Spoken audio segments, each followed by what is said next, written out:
Рајчање на плюс 40 степени Целзиусови на истекот на јули изгледа запустено. Малобројните жители се сокриле по ценките како да плануваат и чекаат да помине летото и жегата. Сушата која ги нападна животот им го претвори во пекол. Најтешко им е да изгаснат житта и сопствената и на добитокот.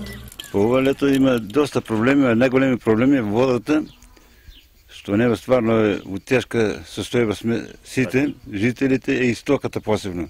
Колку чешми има во Рајчани? Во Рајчани има 2 чешми и неколку бунари. Така, чешмите имаат вода или нема? Сите се на крајот више на екзистенцијата. Те се само како да се познават, иначе... Дозволено ли е да се пие водата од чешмите во селото? Инспекција доаѓа нон-стоп и закачуваат таму.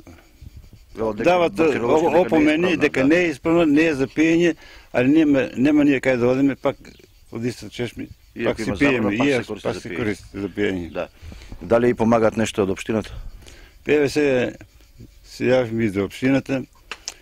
Пред 3 дена, 4 дена ни донесува една цистерна со пивка убава вода за пиење, така да рачунаме и понатака неделно по еднаш, по 2 пати да ни донесат вода и да се... А како преживува добитокот? Многу тешко. Каде го напојувате? Тука има околу 200-300 грла крупен добиток, претежно крави и телиња. Едни тераме дури до врбица таму, има една чешма. Колку е далеко тоа? Па едно 2 до 3 километра има некаде. Едни тераме на другата страна таму по некој... И тука према Пантелеј, таму Шталковица. Во селото стварно нема вода. Ако додат еден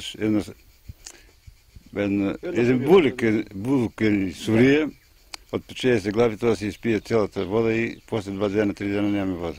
Поточините водоловите целосно се пресушени, а постепено се кнуваат и чешмите. Водата за пиење е забранета за употреба, алтернатива нема. Па некое сушно лето е имало, ама па имаше вода доволно, имаше многу свет и сите се беа обезбедени со таа вода. И башчи, и стоката, се сега се задоволуваше. Сега се суви доловите од Рајчани. Како однема народ и вода однемуе се.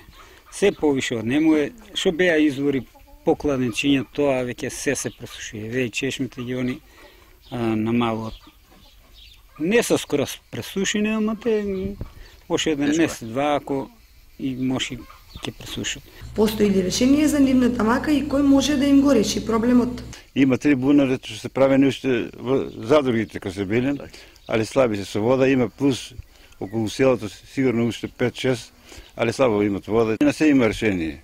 Само треба тука општината, па и државата што викам, да се стане за тоа, пошто ние у селото сме малку и немаме моќ, немаме финансиски средства тоа да го направиме целото. Колку пари би требало да се реши тој проблем со водата? Според вас, ја мислам не треба многу пари, треба само добра волја. Добра волја, да, храброст.